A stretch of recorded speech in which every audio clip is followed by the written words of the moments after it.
Sounded good, real good. A weekend at Malibu, expenses paid with a cash bonus thrown in. But that was before I knew about the henchman, the redhead, and the corpse. These three and a white Panama hat ruined it all for me.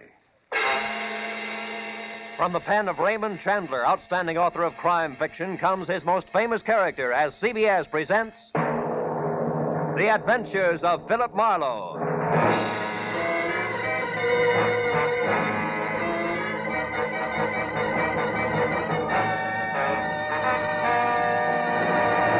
And now, with Gerald Moore starred as Philip Marlowe, we bring you tonight's unusual story, The Panama Hat.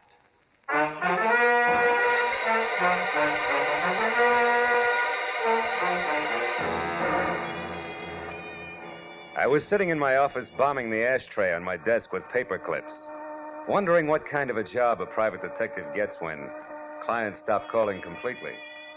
I was seesawing between the picture of me as a well-starched huckster and the more comfortable portrait of Marlowe, author in English tweeds, man of distinction. And the telephone brought me to a rude awakening. Marlowe speaking. My name is Isabel Gordon, Mr. Marlowe. I must see you at once. My husband Bruce is in terrible danger. Could you possibly meet me in an hour at the Pelican Inn? It's a small roadside place on the way to Malibu. I'll explain everything then. Pelican Inn, 1 hour, Mrs. Gordon. The Pelican Inn was strictly a liquor license with chairs, and a bored piano player in one corner grinding away. The place was empty, and I was about to order a drink when the front door opened and a woman entered. She was tall and thin and right out of Harper's Bazaar, from double ankle-strap shoes to close-cropped hair. One look at her fear-crowded eyes, and I knew it was Isabel Gordon. I got up and introduced myself. Then we went to a table, and she started to talk. For 2 weeks now, Mr. Marlowe, my husband Bruce has been receiving unsigned, threatening letters. I'm almost sick with worry. I don't know what to do. Now, wait a minute, Mrs. Gordon. The first thing to do is to get hold of yourself. And tell me the whole thing right from the beginning. Yes, all right. Well, first of all, Bruce and I have only been married a little more than a year. We're living with my uncle, Avery Fairchild, on an estate out beyond Malibu. I see. What does your husband do for a living, Mrs. Gordon? Why, he's a photographer. Movie or commercial? Well, at present, it's neither. You see, Bruce has been terribly unsettled since the war. Lost, sort of, and then recently he got interested in photography, and it's been a great help to him. But he doesn't exactly work at it, huh? Well, he's converted one of the rooms in the guest cottage into a studio, and he spends almost all of his time there experimenting with portrait work. But he doesn't actually have a job, if that's what you mean. How does that appeal to your Uncle Avery? Oh, I'll be honest with you, Mr. Marlowe. My uncle thinks the sun rises and sets on me, but with Bruce... It's total eclipse, is that it? I'm afraid so. All his life, Uncle Avery has been concerned only with dollars and cents. He simply doesn't understand or sympathize with an artist's viewpoint. Uh-huh. Now, what about these unsigned letters? Well, Bruce has been getting them for the past 2 weeks.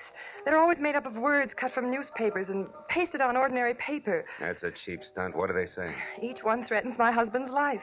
Yet both he and Uncle Avery consider them nothing more than the work of some harmless crank, in spite of the fact that for the last several days I've seen a strange man lurking around our place every night. Can you describe him?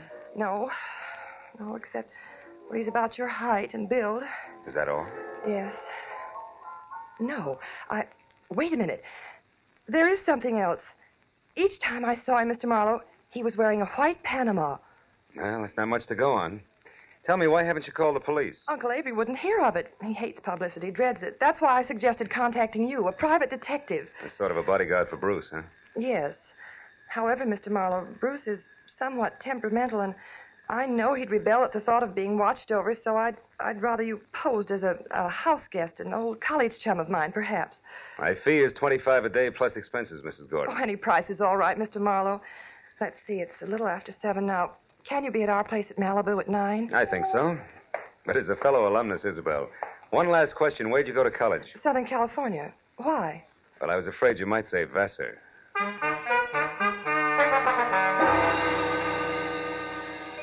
After Isabel left, I remembered that I was already on my expense account. So I had a tasteless, cold, hot blue plate special and a burned cup of coffee. Then I stepped out of the Pelican Inn and headed across the paved parking lot to my car. It was already dark, and I was admiring the full moon and the beautiful wash it made over the ocean when it happened. Hey, mister! What the... You all right, mister? Yeah, I think so. Thanks to your sounding off? That nut was aiming right for you. Yeah, looks that way. Did you happen to get his number? No, What about no, his I face? didn't. Can you describe him? No, matter of fact, I only noticed one thing. What was that? The hat he was wearing. It was a white Panama.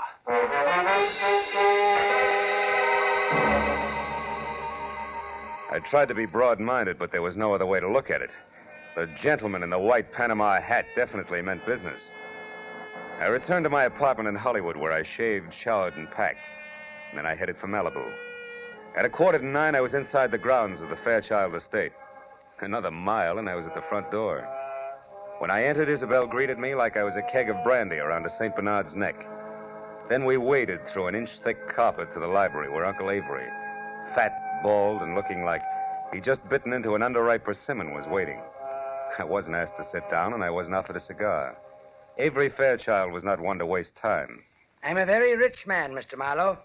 As such, I'm the target for all kinds of fortune hunters, confidence men, and cranks. In my lifetime, I've been threatened and pestered by a score of crackpots, each one slightly more psychopathic than the last. It's never bothered me, and it never will. However, in this case, the approach is a bit different. Meaning you think somebody's trying to get at you through your nephew, huh? Never refer to him as my nephew. My niece's husband, if you please. And don't forget it. Uncle Avery. Isabel, my feelings about your husband are no secret. You're being unfair, Uncle Avery. Just because Bruce is an artist and he... Artist, is he? Why, Isabel, that man's no more an artist than I am a horse jockey. Good evening, everybody. Hello, Bruce. Hello, darling. You were saying something, Uncle Avery? Bruce, I want you to meet Philip Marlowe. We were great friends at school, and when I heard he was in town for a while, I insisted that he spend a weekend with us. How do you do, Mr. Gordon? It's a pleasure to have you with us, Mr. Marlowe. You're very welcome. I do the welcoming around here, Bruce. Mr. Marlowe's had a long trip, and I'm certain he'd like to turn in early. Bruce, darling, he's going to stay in the guest cottage, the room next to your studio. Will you show him there, please? Oh, I'll be glad to. By the way, Isabella, I'm going to work late, so I'll say good night to you now. Good night, dearest. Good night, sweet. Please be careful. Yes, Bruce, by all means, be careful. Remember, the true artist belongs to posterity. Or something. The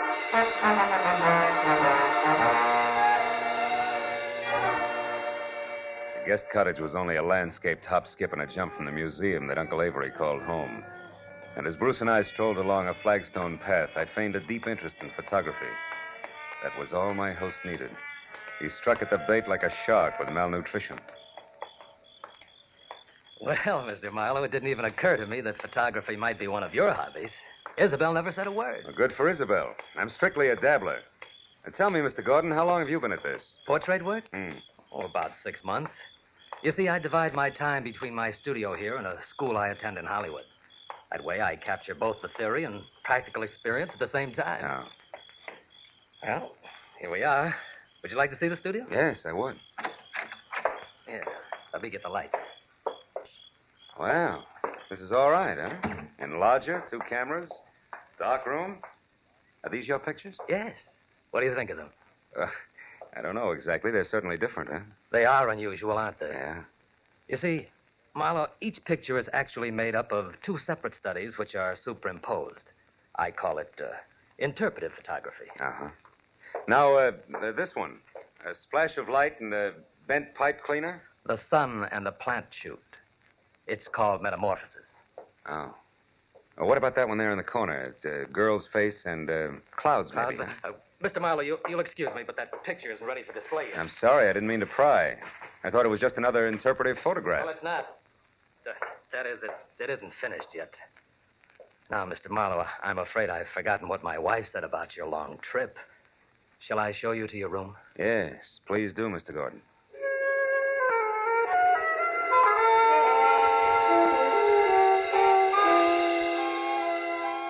My room on the other side of the guest cottage was wider than Hollywood Boulevard.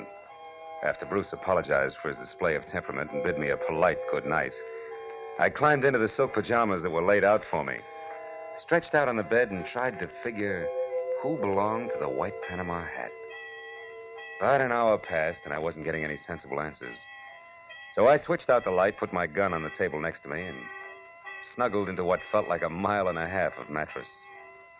I was almost asleep, and the clatter of a shovel falling on the walk outside brought me straight up in bed. I grabbed my gun and made for the door. But the second I threw it open, I knew that I'd made a mistake. Whoever kicked over that shovel had hurt me and met me with a large fist that came straight at my face. Oh!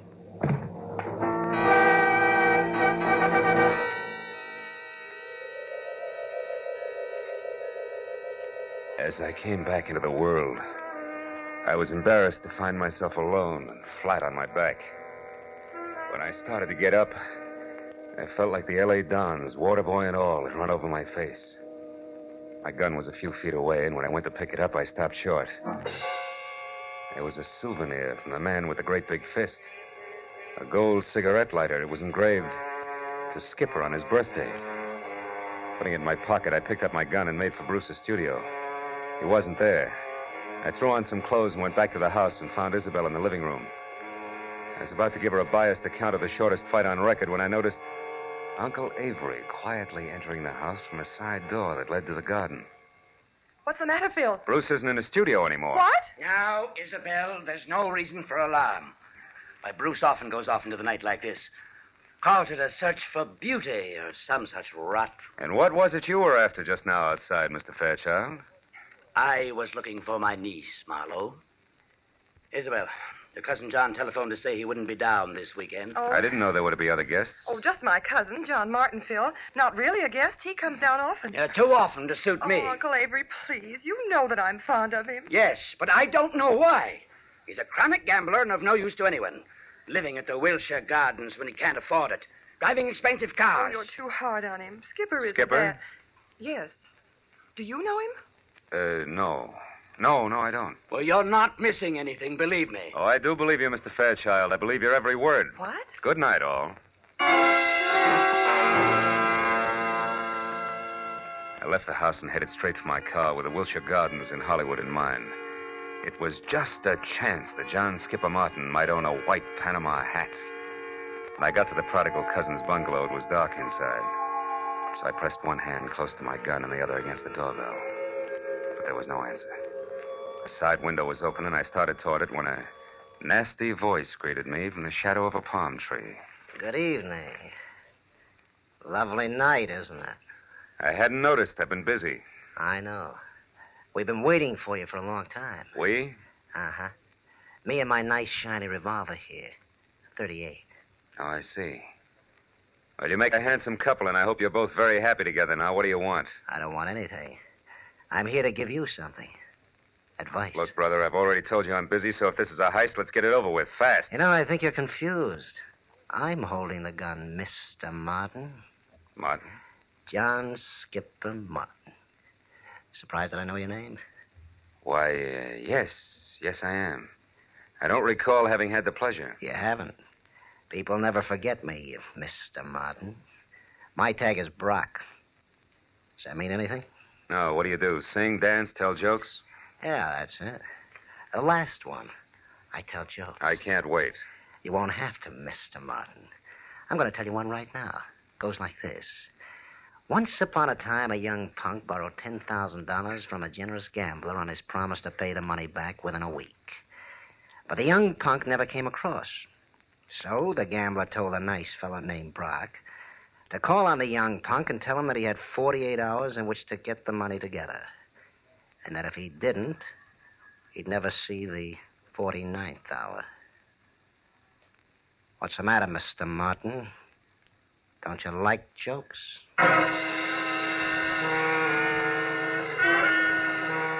Brock grinned, shoved his 38 into his shoulder holster, and walked away. As soon as he rounded the corner, I went to the open window and climbed in. I rummaged through 2 closets looking for a white Panama you-know-what. I was about to search a third when I heard something that brought me to a dead stop. It was a key in the front door lock. I closed my right hand over the gun in my pocket, moved flush against the side wall, and waited. But the moment the door swung open, the telephone rang. And the hulk of a man that entered went straight for it. He was wearing a gray fedora. Hello? Oh, hello, Isabel. What? Bruce? Are you sure? But that's impossible. I mean, things like that just don't... Excuse me, Isabel. I think I have a visitor. I'll call you back. Reach, Mr. Martin. Who are you? My name is Brock. You owe a client of mine $10,000. He wants his money in 48 hours. I'll get it. I swear I will. I'll have it right here, on time, all of it. How are you going to do that, Mr. Martin? I've got a way. Someone's going to give it to me tonight. Why? Why? Because it's the healthy thing to do. That's why. That's all you wanted to know, isn't it? That's all. Good night, Mr. Martin.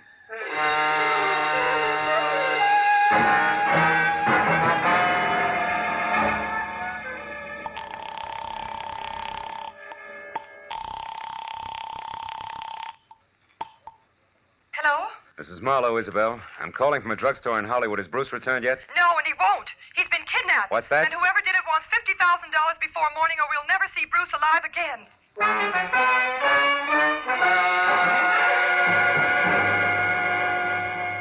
As I walked to my car opposite the Wilshire Gardens, I felt like my brain had spent the night in a cement mixer. I was about to head back for Malibu when I suddenly saw Skipper Martin dash out of his bungalow and pile into a long, glossy convertible. I followed him out to the Pacific Palisades, where he made a call at a little house which sat on a bluff overlooking the sea. Once he was inside, I moved up quietly and saw that the name on the mailbox was Miss Carla Winters. I crawled up to a lace curtain window where I could see what was going on. One look at Miss Winters made the damage I was doing to my tweeds worthwhile.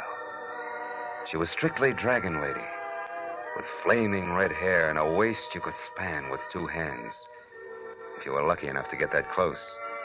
And the rest of the measurements fit just perfect. Why, you sniveling coward, you wouldn't dare open your mouth about us. Wouldn't I? Listen, Carla, I've got myself, Skipper Martin, to look after. First, last, and always. You remember that. Why should I? You've always been cheap talk and no more. Look at you now. You're in trouble, so what do? You holler blackmail. Go on, get out of here. Get out of here before I kill you.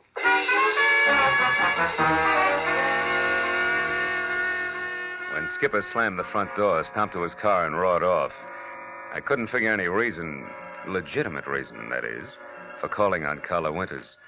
So I returned to the Fairchild place. Isabel was somewhere between hysteria and collapse over the fact that she and Bruce had less than $2,000 in their own name. Uncle Avery, of course, was more than reluctant to pay the ransom demanded for the return of a man he'd rather not have returned. But his niece won out. All right, Isabel, I'll give you the money. But understand, I'm doing this for you, not for that no yes, good... Yes, Uncle Avery, I understand, but can you get that much cash at this hour? The banks are... Who said anything about banks? You know I don't like them. Money will be in your hands in 30 minutes. In the meantime, tell Mr. Marlowe here what arrangements you've made with your husband's abductors. 1 minute, Mr. Fairchild. What about the police? The police have already been notified, Mr. Marlowe. They've agreed not to interfere until tomorrow morning. By that time, I suppose we'll have Bruce return to us. To us, Uncle Avery? That's a mere slip of the tongue, Isabel. I'm only paying for his return. You take over from there. I don't want him.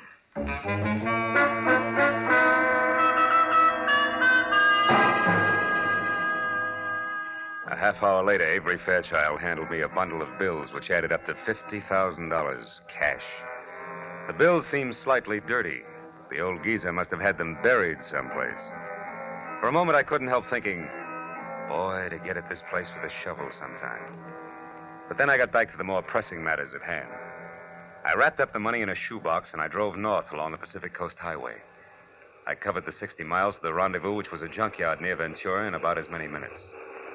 Then, according to instructions, I slowed down to 10 miles an hour. I blinked my lights twice, tossed out the shoebox. I was just about to resume my speed when the headlights of an approaching car fell on a man as he darted back into the junkyard. And I saw what I'd been expecting all the time. The white Panama hat. But I was still playing by the rules. So there was only one thing I could do about it. I slammed my foot down on the accelerator and kept it there until I reached the nearest telephone, where I telephoned Skipper Martin at the Wilshire Gardens. It was just possible that he owned two hats. But that little balloon exploded in a hurry.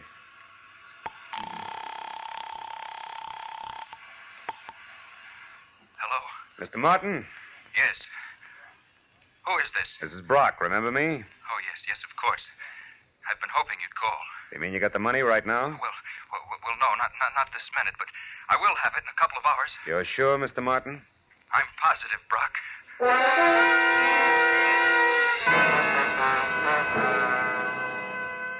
Now only one thing figured. The man in the Panama hat worked for Skipper Martin. It had to be. An hour later, I pulled in at the Fairchild estate. And the moment I put my AA over the threshold, I knew that the kidnapper, too, had kept his part of the bargain. Bruce Gordon was back, safe and sound. It happened shortly after you retired, Mr. Marlowe. I was working in my studio when a man wearing a white Panama hat. Yes. But how did you know that, Mr. Marlowe? They're very popular this season, Mr. Gordon. Darling, Mr. Marlowe was a private detective. Huh? But I'll tell you all about that later. Go on with your story. Well, this man was wearing a handkerchief over his face, and he forced me to go along with him at gunpoint. Took me to a car parked in the service driveway and told me to turn around. And I was hit from behind and went out cold. Oh, darling, how terrible. It wasn't pleasant to you. When I came to, I was bound hand and foot, blindfolded, and gagged. I had no idea where I was. Oh, but didn't you see anybody before you were released? No, Uncle Avery. Before they let me go, they hit me again. When I came to that time, I was lying on the road out near Ventura, untied. That's about it. I suppose you've told the story to the police already, huh? No, he hasn't, Mr. Marlowe, and what's more, he isn't going to. I'm sorry, but I was forced to lie to you earlier this evening. The police mean reporters, and they mean publicity. And I hate publicity. I'm sure you see my point. I wouldn't make book on that, Mr. Fairchild. Secrets like this only encourage kidnappers. Well, since we no longer see eye to eye, Mr. Marlowe, I'd suggest that we consider your services at an end. I'll have my check at your office in the morning. Good night, sir.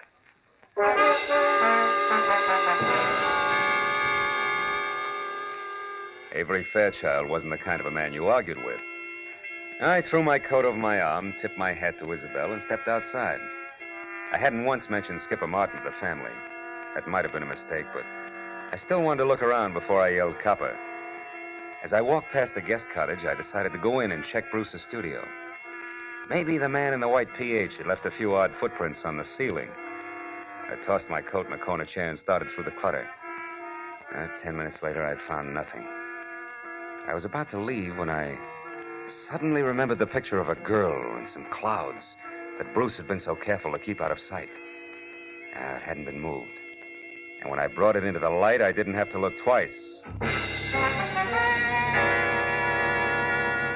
It was the portrait of Carla Winters, the red-headed dragon lady that Skipper Martin had visited. Now things began to add up. At the chauffeur's quarters, there was an outside telephone, and I put through a hurry call to Lieutenant Ibarra at Homicide in L.A. The best I could get was one Sergeant Neely. I'm sorry, Mr. Marlowe, but the lieutenant's out on a call right now. There's some kind of a row uptown. Well, do you know where he is? The address, I mean. Oh, yeah, sure. It's one of those bungalows at the Wilshire Gardens. The Wilshire Gardens? That's right. What's so special about that? Maybe nothing. I'll know in a minute. Thanks, Neely.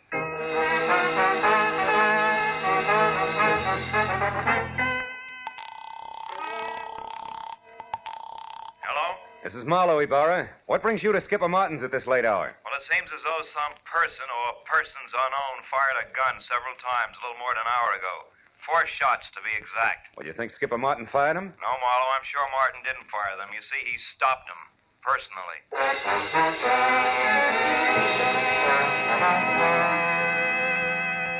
Before I hung up, I gave Ibarra a quick rundown on the whole story. After making me feel like a schoolboy for keeping him in the dark so long, he told me to sit on the Fairchild's front steps until he got there. Well, it gave me a half hour to kill, most of which I spent walking around aimlessly, trying to get something close to 4 out of 2 and 2. But I couldn't. Finally, I heard Ibarra siren up to the front door. I was about to head for him when the chill in the morning air reminded me that my topcoat was still in Bruce's studio. I went back and got it. When I turned for the door again, I noticed a little slip of paper that had been under the coat fall to the floor. I picked it up. I must have held it for a full minute before I realized what it meant. Just a small slip of paper, and yet it made everything, the kidnapping, Carla, the murder, fall right into place. When I entered the living room at the house, one glance at Isabel and Bruce told me that she'd already knew about Skipper's death. Only Uncle Avery, who was not one to shed crocodile tears, hadn't changed. Ibarra, of course, was unhappy. Marlowe, we can't run any kind of a police department when every private detective acts like he's the commissioner himself. Why didn't you call me when this business first began to smell? You know better. I'm sorry, Ibarra, and I hate to sound immodest, but I happen to be one of the 2 men in this room who can name Bruce Gordon's kidnapper and Skipper Martin's killer. Do you know what you're saying, Marlowe? I think so. The man in the white Panama hat who kidnapped Bruce Gordon, Lieutenant, is Bruce Gordon himself. In other words, Bruce Gordon kidnapped Bruce Gordon. No. What? You're out of your mind, Marlowe. Am I? Would you still say that, Gordon, if we paid a call to Carla Winters and asked her to hand over the $50,000 of so-called ransom money she's holding for you two? Or would you prefer... Stop, Gordon, stop The right window, Ibarra!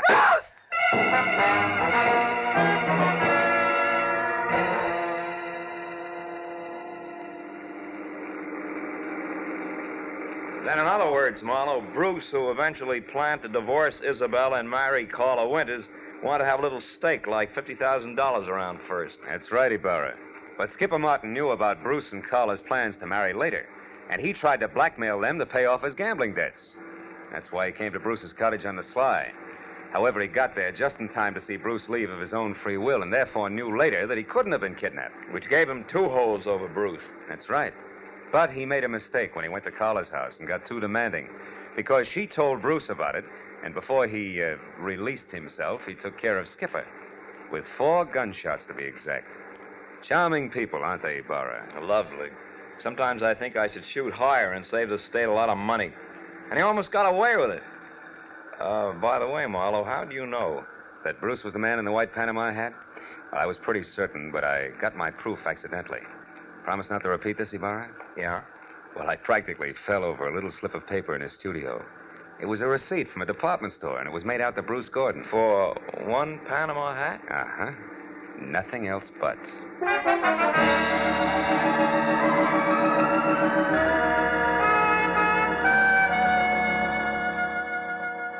When I finally got back to my place on Franklin Avenue, the sun was already up. And the people who work at nice, sane jobs were beginning to fill the streets. I'd been on the go for a steady 24 hours, so I could think of nothing but my bed. I was about to put my key in the lock when a next-door neighbor walked by, bid me a cheery good morning, and started down the corridor. Now, that alone wouldn't have disturbed my sleep, but why did he have to be wearing a white Panama hat?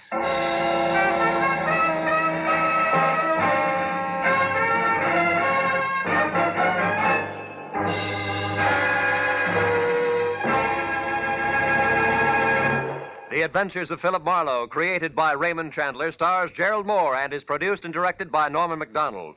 Featured in tonight's story were Jacqueline DeWitt as Isabel Gordon, Wilms Herbert as Uncle Avery Fairchild, Bill Lally as Bruce Gordon, Shep Menken as Skipper Martin, and Lou Krugman as Brock. Detective Lieutenant Ibarra is played by Jeff Corey. The special music was conceived and conducted by Richard Orant.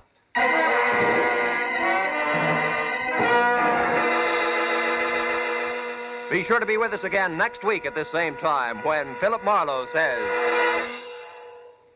When her will was read, everybody figured she'd been crazy when she wrote it, and that included me.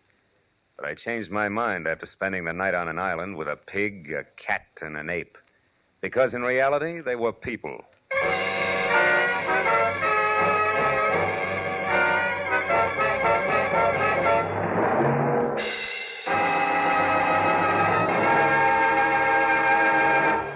Tonight, Amos and Andy return to the CBS network. And along with all their friends, Kingfish, Lightnin, and Henry Van Porter, they're settling down for a permanent stay. Be listening for them later this evening over most of these same CBS stations. This is Roy Rowan speaking for CBS, the Columbia Broadcasting System.